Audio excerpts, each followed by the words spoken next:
Graça e paz em Jesus.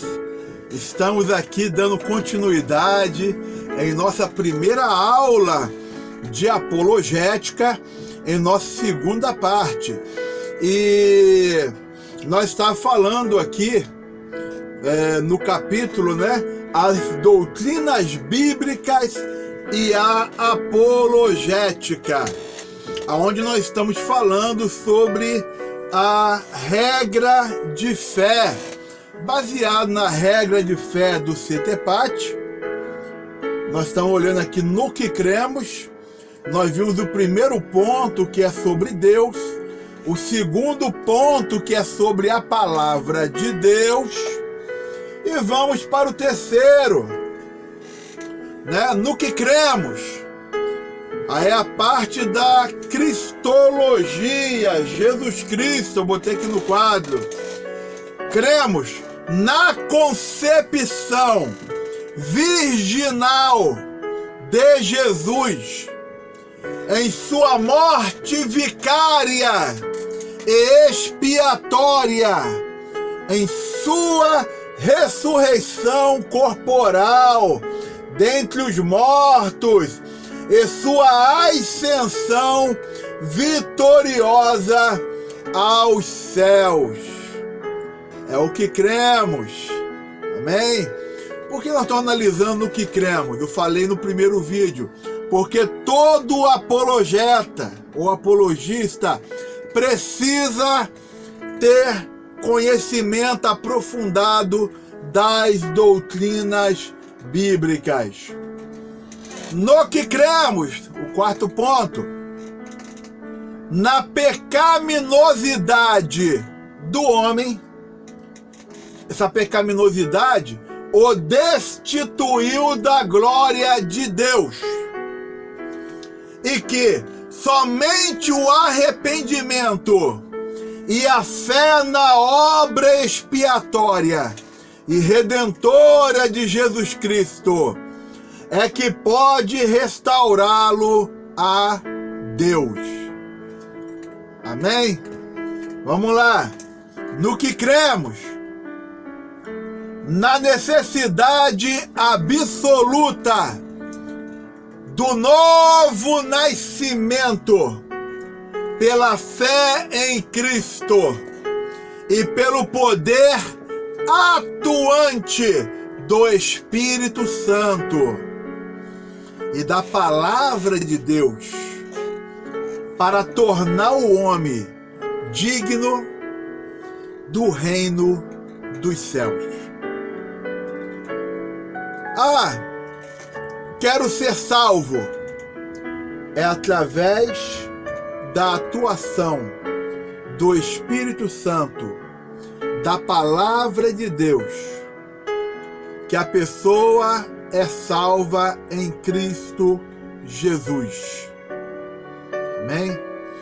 É interessante, é importante nós termos as doutrinas bíblicas, eu já falei isso na primeira parte, entranhadas em nossas vidas. Ok? Vamos lá. No que cremos é o sexto ponto. No perdão dos pecados, na salvação presente e perfeita, e na eterna justificação da alma, recebidos gratuitamente de Deus pela fé no sacrifício efetuado por Jesus Cristo em nosso favor. Amém? Então, nós estamos falando aí que existe o perdão para os pecados, existe a salvação em Cristo Jesus. Amém? Então, é algo assim, é a salvação presente e perfeita, e na eterna justificação da alma, recebidos gratuitamente de Deus, pela fé no sacrifício efetuado por Jesus Cristo. Vamos continuar? Vamos lá.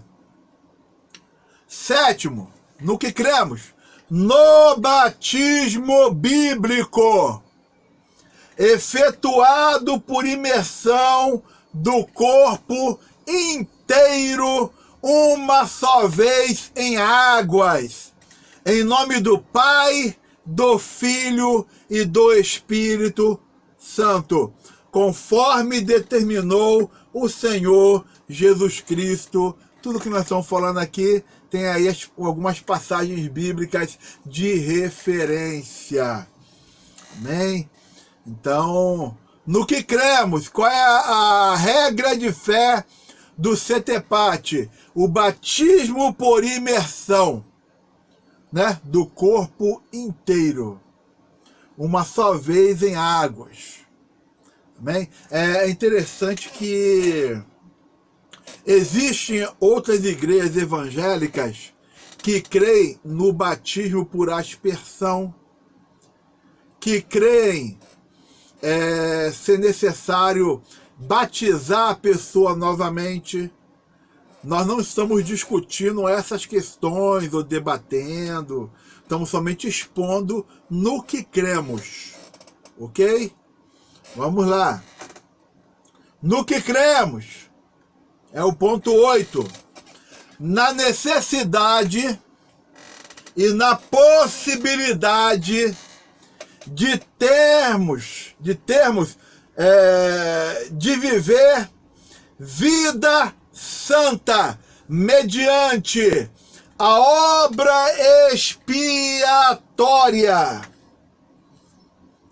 e redentora de Jesus no Calvário, através do poder regenerador, inspirador e santificador do Espírito Santo, que nos capacita a viver como fiéis testemunhas do poder de Cristo.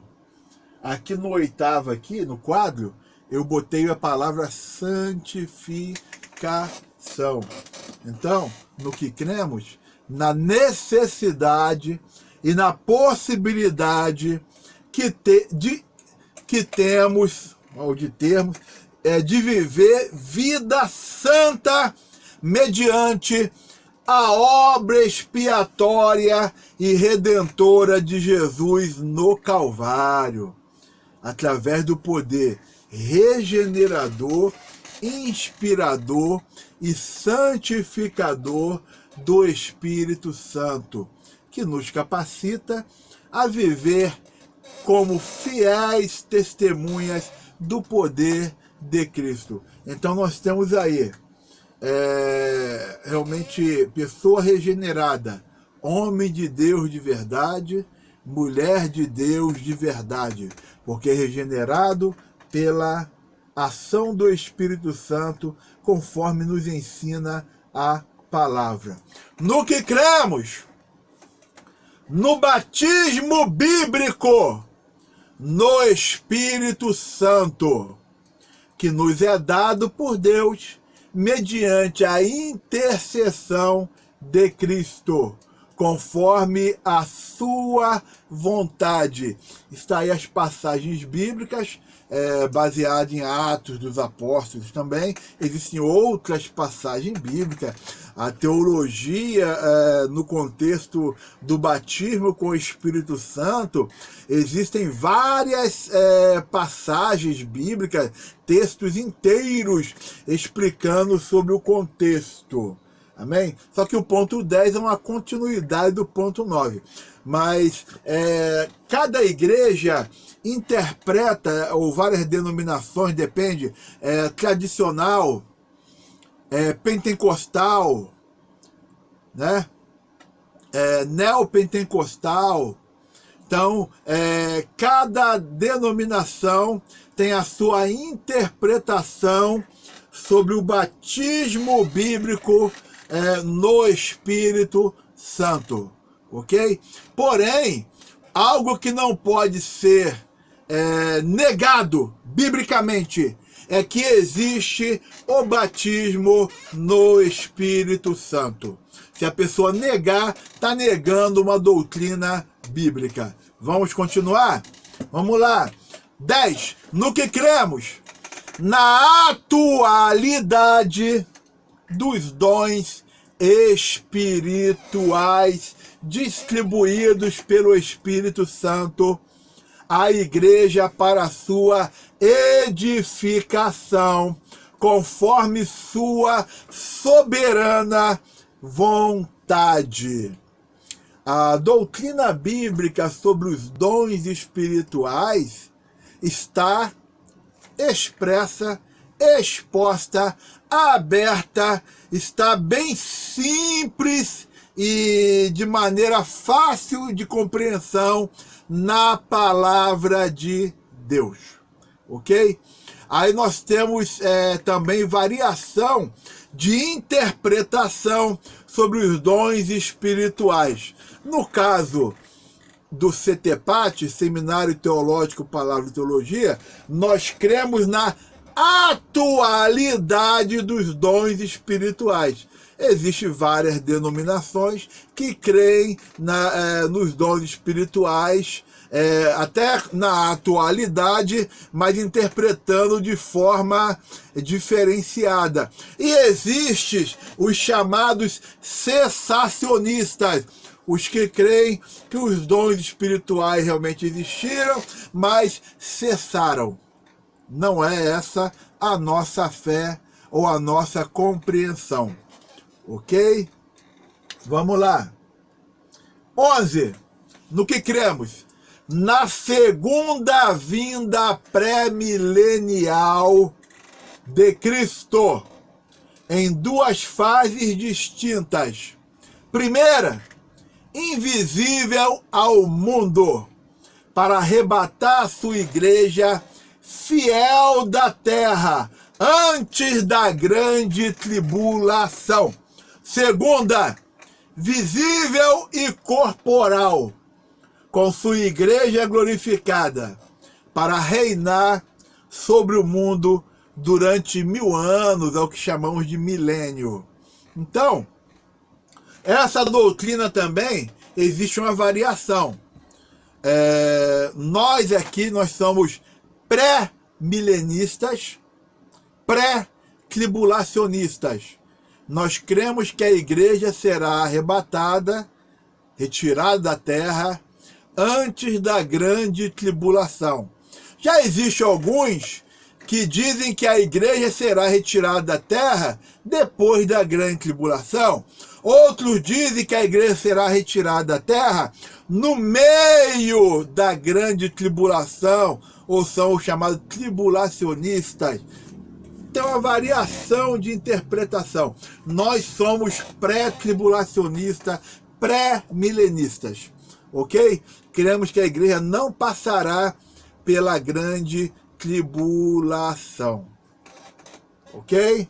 A primeira vinda de Cristo foi quando ele veio no seu ministério terreno. Vamos lá. No que cremos? É o ponto 12. Que todos os cristãos comparecerão ante o tribunal de Cristo para receber recompensa dos seus feitos em favor da causa de Cristo na terra. Então nós estamos falando sobre o tribunal de Cristo. Nunca confundam tribunal de Cristo com juízo final, o juízo do grande trono branco, e também não confunda com o julgamento das nações. Ok? Vamos lá. Se você está estudando apologética, você já sabe, já entende a ordem escatológica. Você já passou por essa fase, você já aprendeu e sabe falar sobre a ordem escatológica. Ok? No que cremos, é o 13. No juízo final. Olha aí. Cremos que Deus tem determinado um dia em que, com justiça, há de julgar o mundo, por meio do homem que destinou, Jesus. E disso deu certeza a todos, ressuscitando, ou seja, Jesus, dentre os mortos.